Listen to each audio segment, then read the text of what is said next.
At a business conference abroad, my husband's colleague smirked. Local custom says a night with a stranger brings good fortune. I thought it was a joke, until I found my husband sneaking out of a hotel room at 3 a.m. When I showed him the photos, he laughed. It's just tradition here. I smirked back. Good. Because I followed it too. His face turned ashen as I walked away. I never thought my marriage would fall apart because of a smirk. Not an argument. Not a huge fight. A smirk from one of my husband's colleagues. Nathan and I had been married for 11 years. Solid. Stable. The kind of marriage where we knew each other's Starbucks orders by heart and had a shared Netflix account we actually used together. Of course, things weren't perfect. We got into the usual fights, laundry on the floor, who forgot to pay the electric bill, his phone usage at dinner. But cheating? That wasn't us. At least, I thought it wasn't. Nathan is a corporate consultant, which means traveling. A lot. I didn't always go with him, but when he mentioned Lisbon, I figured why not? Portugal had been on my list for years, and if I could tag along on a mostly expensed trip, why not take advantage? It was a work-heavy trip, sure, but we'd have time to explore. Or at least, I thought we would. The first night, I went to the company dinner with him. One of those fancy but not too fancy places where everything looks expensive, but the company card is covering it, so no one really cares. Nathan was deep in conversation with his boss, so I ended up stuck with some of his colleagues, guys I'd met before but never paid much attention to. That's when Simon made the comment. He was one of Nathan's newer colleagues. Mid-30s, cocky in a way that wasn't immediately annoying but could get there fast. We were drinking, the food was good, and I was enjoying myself despite not knowing anyone very well. Then, out of nowhere, Simon turned to me and said, "You know, local tradition says a night with a stranger brings good luck." I blinked. What? He grinned. It's just a saying here. Something about new experiences bringing fortune. Nathan laughed. Not an uncomfortable laugh. Not a, wow, that's a weird thing to say, laugh. A real laugh. I rolled my eyes. Oh, right. Like business travelers need an excuse to be assholes. More laughter. Simon took another sip of wine and shrugged. Just saying. When in Rome, right? Nathan didn't say anything. He didn't disagree. It sat in the back of my mind like an itch. That night, I brushed it off. Just dumb guy talk. A joke. But the next night, Nathan was off. Distracted. Always looking at his phone. We went to dinner, just the two of us, and halfway through, he said he needed to go back to the hotel to wrap up some work. Nathan was always a hard worker, so I believed him. But when I got back to the hotel later that night, he wasn't there. I checked his location, something we always had on for safety. He wasn't at the office. He was at another hotel. I sat there for 2 hours, just staring at the blinking dot on my phone screen, waiting for it to move. I told myself I was being paranoid. That maybe there was a work-related reason he was there. Maybe he had to meet a client. But at 3 a.m., the dot finally moved. I threw on a sweater and left. I got to the hotel just in time to see Nathan walking out. His shirt was unbuttoned at the top. His hair was messier than usual. And he was putting his wedding ring back on. I didn't move. I just stood there, watching. Then I saw her. She walked out seconds after him. A woman. Not a random woman, a colleague. One of the people we'd been at dinner with the night before. She adjusted her dress, smoothed down her hair, and then walked in the opposite direction like nothing had happened. I took pictures. Not because I needed proof for anyone else, but because I needed to see it with my own eyes. I needed to make sure I wasn't imagining it. Then, finally, I stepped forward. Nathan. He froze. His whole body went stiff, but his face barely changed. He smirked. I felt my stomach turn. He ran a hand through his hair, sighed, and then, laughed. It's just a tradition here, he said, like it was nothing. Like I was a child who didn't understand the world. I stared at him, my ears ringing. Then, I smiled. A slow, knowing smile. Good, I said. Because I followed the tradition too. His face dropped. It was instant. His smirk vanished. His posture changed. His eyes changed. You're lying, he said. I just tilted my head, still smiling. Am I? His jaw clenched. You wouldn't, I shrugged. I guess we'll never know. I walked away before he could say another word. I could hear his footsteps behind me. I could hear him muttering, wait. Wait. But I didn't stop. I went back to the hotel, packed my bags, and booked the first flight home. Nathan showed up 20 minutes later. He was out of breath, his shirt still half undone, looking like someone had just punched him in the stomach. Wait, he said, panting. Wait, we need to. I zipped my suitcase and looked up. We need to what? He opened his mouth, closed it, and then laughed again. You're bluffing, he said. You didn't. I didn't confirm or deny it. I let him think about it. Let him wonder. Let him feel exactly what I had felt. I grabbed my suitcase, brushed past him, and left. And I haven't stopped walking since. I left him standing there, mouth slightly open, still trying to figure out if I was lying. I didn't care. I had a flight to catch, and I wasn't going to waste another second in that hotel room with him. I made it to the airport with hours to spare. My hands were shaking as I handed over my passport. Not out of sadness, out of pure, boiling rage. The kind of anger that hums under your skin, that makes you feel alive in the worst possible way. I sat at the gate, phone buzzing with missed calls. Nathan. I turned it off. By the time I landed in Chicago, I had already gone over the last 3 years of our marriage in my head, dissecting every moment, every late-night call, every trip I hadn't gone on. How many times had this happened? How many times had I trusted him while he was in some other country, pulling the same shit? I got home, dumped my suitcase on the floor, and collapsed onto the couch. My head was pounding. Then I saw it. A notification on my iPad. Nathan's iCloud was still logged in. For a second, I debated turning it off. Keeping my peace. Pretending I hadn't seen it. Then, my finger moved on its own. One swipe. His photos opened. And just like that, my stomach dropped. There were hundreds of them. Screenshots of messages. Hotel room numbers. Selfies, not with me. Different women. Different countries. Some were months old. Some were years old. It hadn't just been Lisbon. This was a lifestyle for him. I scrolled through them, face blank. The way he smiled in those pictures, the same way he smiled at me when he came home from trips. I wanted to smash the iPad against the wall. Instead, I took a deep breath and did the one thing I knew he'd never expect. I called him. He picked up on the first ring. Oh my God, he breathed, sounding relieved. Thank God, save it. My voice was steady. Colder than I'd ever heard it. How long? Silence. Nathan. He swallowed. I could hear it. It's not what you think. I laughed. Actually laughed. A dry, humorless sound. Really? Because what I think is that you've been cheating on me for at least the past 3 years. Silence again. Longer, this time. Then he sighed. Okay. That was it. Okay. No denial. No excuses. He knew he was caught. I gripped the edge of the couch. My knuckles were white. How many? I asked. Does it matter? I almost dropped the phone. I cut myself off before I screamed. Are you seriously asking me that?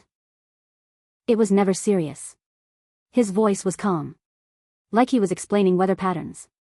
It was just, business trips get lonely. It's not like I was in love with anyone. I saw red. Congratulations, I said, voice shaking. You just made it worse.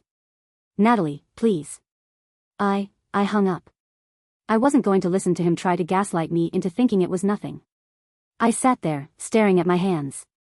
Then, a thought hit me. He thought I was bluffing. He thought I hadn't actually done anything in Lisbon. Maybe I should. Not out of revenge. Not to even the score. But because I realized something in that moment. I had spent 11 years being faithful to a man who had never been faithful to me. 11 years saying no to temptations, ignoring flirtations, respecting my vows. And for what? For someone who saw me as a placeholder? Someone who smiled at other women the way he smiled at me? Screw that. I grabbed my phone, unblocked a number I hadn't texted in years, and typed out a message. Hey. It's been a while. How are you? I hit send. And this time, I wasn't going to hold myself back. The message sat there, unread. For a second, I wondered if I had just made a mistake. But before I could overthink it, my phone vibrated. Natalie? Wow. Didn't expect to hear from you. I'm good. You? I stared at his name on the screen. Elliot. An old friend. Someone I had always felt something for before Nathan came along. We had met in college, had one of those will they won't they friendships, and then I met Nathan, and Elliot slowly faded into the background. We hadn't talked in years. But I knew one thing. Elliot had always wanted me. I felt a rush of something I hadn't felt in years, power. I had spent so much time wondering if I was enough for Nathan, when all along, there were people who would have treated me like I was their whole world. I typed back. I just got back from a trip. A messy one. His reply was instant. Wanna talk about it? The next day, I met Elliot for coffee. I told myself it was harmless. That it was just catching up. But the moment I saw him, I knew I had been lying to myself. He looked better than I remembered. Stronger. More confident. The way his eyes lit up when he saw me was something I hadn't seen from Nathan in years. We sat in a corner booth. I didn't even realize I was smiling until he said it. You seem different. He leaned forward, watching me. Not in a bad way. Just different. I exhaled. I think I finally woke up. He tilted his head. From what? I hesitated. Then, without thinking, I pulled out my phone and showed him the pictures. The ones of Nathan outside that hotel. Elliot's whole body went rigid. His jaw clenched. Are you serious? I nodded, swallowing the lump in my throat. 3 years. Maybe more. He dragged a hand down his face, exhaling sharply. And he doesn't even look sorry. I laughed, but it came out bitter. Nope. You want to know what he said? Elliot's hands curled into fists. What? It's just tradition here. His expression darkened. I could see the muscle in his jaw twitching. Are you kidding me? I shook my head. And then when I told him I followed the tradition too. I paused, meeting Elliot's eyes. He lost it. Silence. Then, Elliot leaned in, his voice low. Did you? I held his gaze. I didn't answer. But I didn't look away. And something shifted. There was no hesitation when he reached across the table and took my hand. His thumb traced over my skin, slow, deliberate. I didn't move. For the first time in years, I felt seen. And then, before either of us could say anything, my phone rang. Nathan. I ignored it. Then it rang again. And again. Elliot's eyes flicked to the screen. He's panicking. I exhaled. Good. I got home that night to find Nathan waiting outside my building. My stomach dropped. I hadn't told him I was coming here. I hadn't spoken to him since I hung up on him yesterday. And yet, there he was. I crossed my arms. How did you know where I was? Nathan let out a breath, shoving his hands in his pockets. Find my iPhone. I laughed. Oh. So now we're using location tracking? Funny, because last time I checked, it didn't stop you from sneaking into hotel rooms. His jaw tightened. Can we talk? I sighed. About what, Nathan? How you systematically destroyed our marriage for 3 years. He stepped closer. I get it. I deserve that. But my phone buzzed in my pocket. I didn't even have to look to know who it was. Elliot. Nathan noticed. His eyes darkened. Who is that? I tilted my head. Why do you care? His mouth opened, then closed. For the first time, he looked genuinely uneasy. I thought we were going to work through this, he said quietly. I scoffed.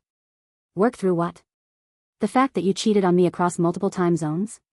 I told you, it didn't mean anything. And there it was again. That calm, reasonable tone, like he was explaining something so simple. I smiled, shaking my head. That's the difference between us, Nathan. He frowned. What? I leaned in just enough for him to hear me clearly. You were out there looking for something that didn't mean anything. I let that sink in. But if I do it, Nathan? It's going to mean everything. His face went pale. For the first time, Nathan looked afraid. Nathan's face was pale, his lips pressed into a thin line like he was trying to swallow the truth before it could fully land. I had never seen him look scared before. Not like this. You're not serious, he said, his voice quieter now, almost uncertain. I met his gaze, unwavering. Aren't I? Something flickered in his eyes, panic. Not the panic of a man who was sorry for what he had done, but the panic of someone realizing he had lost control. For the first time, he was on the other side of it. The waiting. The wondering. The fear of not knowing. And he hated it. I turned to walk inside, but Nathan grabbed my wrist. Not forcefully, not angrily, just desperate. His fingers trembled against my skin. Nat, he said. Please. I stared at his hand on me, then back up at him. You don't get to touch me anymore. He let go like I had burned him. I took another step, but then, Natalie. His voice cracked. I don't know why, but that was the thing that made me stop. The fact that his voice cracked. That was new. I turned back. Nathan wasn't smirking anymore. He wasn't calm or cocky or trying to smooth things over. He looked wrecked. He ran a hand through his hair, exhaling sharply. I know I messed up. I know I don't deserve another chance, but what? My voice was sharp, unforgiving. But now that you think I might have done the same thing, suddenly it's different. His jaw tightened.